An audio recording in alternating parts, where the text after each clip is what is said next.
They say Chicago has one of the best street grid systems in the world, logical, efficient, and easy to navigate. But instead, this so-called perfect grid is actually one of the biggest urban design disasters in America. Have you ever sat in traffic that feels like it's punishing you for living here? It's not just bad drivers or bad luck. It's the city's very design working against you. The same grid that once made Chicago a model of efficiency is now strangling it with congestion, confusion, and chaos. Chicago's grid is a ticking time bomb that city planners are struggling to fix. And the worst part, it was designed this way on purpose. So how did this happen, and is there any way to fix it? Let me show you. Chicago's grid system was supposed to make navigation easier. The grid is clean, logical, and stretches across the city like a giant chessboard. Compared to the twisting medieval streets of European cities, Chicago's layout seems like a daydream. But if you've ever driven, biked, or even walked in Chicago, you know it's not that simple. Here's the problem. Real cities don't work like that. Before you argue that grids make cities more organized, let's talk about what Chicago's layout really does. It funnels cars into endless bottlenecks, cuts communities in half with wide, impassable roads, and ignores the natural landscape completely. The result? More congestion, isolation, and frustration. And if you've ever driven in Chicago, you know exactly what I mean. But how did Chicago get stuck with a system that makes life harder instead of easier? Cities evolve, but Chicago's grid? It's been stuck in the past. So what happened? And can anything be done about it? Stick around, because what you're about to discover might change the way you see cities forever. When Chicago burned to the ground in 1871, the city had a chance to rebuild from scratch.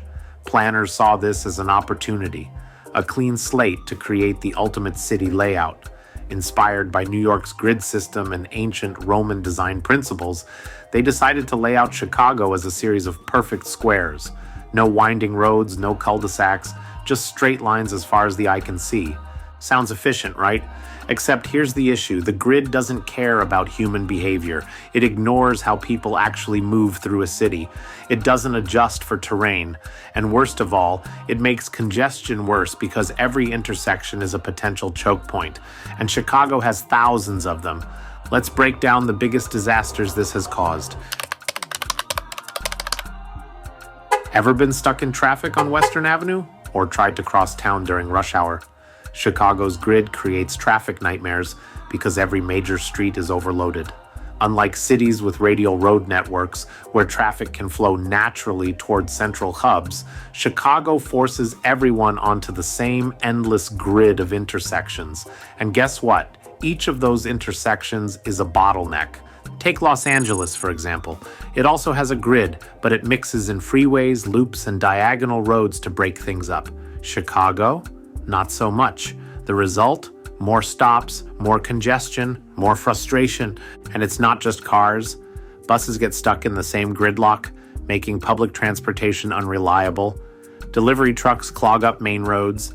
Emergency vehicles struggle to get through, losing precious minutes when lives are on the line. And since most of Chicago's traffic lights aren't synchronized across the grid, each stoplight becomes another delay. It's an urban planner's worst nightmare. Traffic congestion isn't just an annoyance. It costs Chicagoans millions of hours in lost productivity every year. According to recent studies, Chicago ranks among the worst cities for traffic delays, with commuters wasting dozens of hours sitting in gridlock annually. That's time lost with family, time lost at work, and time lost for businesses relying on timely deliveries. Even worse, the city's reliance on a rigid grid has made it difficult to implement modern transportation solutions. Adding dedicated bus lanes, nearly impossible without disrupting traffic patterns. Expanding rail systems, the grid restricts flexibility, forcing transit designers to work around an outdated layout. This isn't just a problem, it's an ongoing crisis that keeps getting worse. Chicago prides itself on its neighborhoods, Pilsen, Hyde Park, Logan Square, the Loop. They each have their own identity, but the grid doesn't care. It slices through communities with wide, busy roads that act as barriers instead of connectors. Ever noticed how some Chicago streets feel impossible to cross? That's because the grid system creates artificial divides between neighborhoods. Large roads, instead of acting as connectors, become psychological and physical walls. If you live on one side of Western Avenue, you probably don't cross it often. Same with Ashland or Cicero. The grid makes communities feel more disconnected than they should be. It also impacts businesses. Small businesses on grid-bound streets have a harder time attracting foot traffic because main roads are designed for cars, not pedestrians.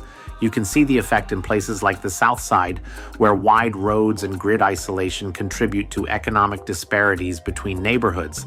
And let's talk about social impact. When people feel cut off from nearby areas, communities become more insular. This can deepen economic divides and reinforce segregation, an issue Chicago has long struggled with.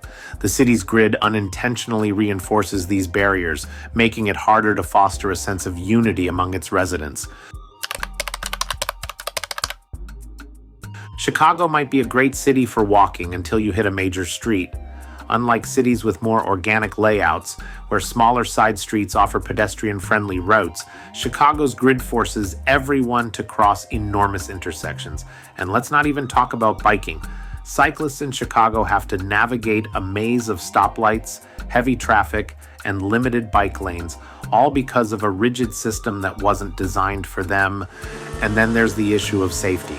The grid creates predictable, high-speed corridors that make pedestrian accidents more frequent. Large roads encourage speeding, and with so many intersections, there are more opportunities for crashes. Chicago has tried to combat this with pedestrian-friendly infrastructure, but it's a band-aid on a much bigger problem. And remember when I said the grid ignores natural landscapes? That's another problem. Look at cities like Boston or San Francisco, and you'll see streets that curve with the land. Chicago? Nope. The grid was slapped down with no regard for the Chicago River, the original swamps, or even Lake Michigan. That's why certain areas flood so easily. The city was built like a giant checkerboard, not an actual ecosystem. And when nature doesn't fit into the grid, the city just forces it to. This is why Chicago's drainage system constantly struggles. Rainfall doesn't flow naturally because the streets don't align with the natural topography. Instead, water collects in places it was never meant to, leading to chronic flooding. The grid was designed for efficiency, but it failed to consider the environment. Here's the kicker. Chicago's grid wasn't just a mistake, it was intentional. The city's early planners believed efficiency meant straight lines and equal blocks. They thought the future of cities was predictability. But what they didn't predict was how people actually live and move. The result? A system that has made traffic worse, neighborhoods more divided, and pedestrians less safe. And now Chicago is paying the price. The rigid grid has limited the city's ability to adapt to new transportation technologies like electric vehicle infrastructure or expanded public transit options. It also makes large-scale urban renewal projects harder because every street follows the same inflexible pattern. So what now? Can Chicago escape the problems caused by its rigid street grid? Some planners suggest adding more diagonal roads, like Ogden Avenue, to help break up the monotony. Others believe expanding public transit and pedestrian zones can reduce the reliance on cars. But the truth is, once a city is built this way, it's almost impossible to change. Other cities have found ways to adapt their grids. Barcelona introduced superblocks, areas where cars are limited and pedestrians take over. Could Chicago do the same? Or is it stuck with this outdated system forever? One thing is certain, the grid may have once been seen as a perfect design, but today it's one of Chicago's biggest urban planning disasters. If you want to find out more about how cities shape our lives, subscribe now.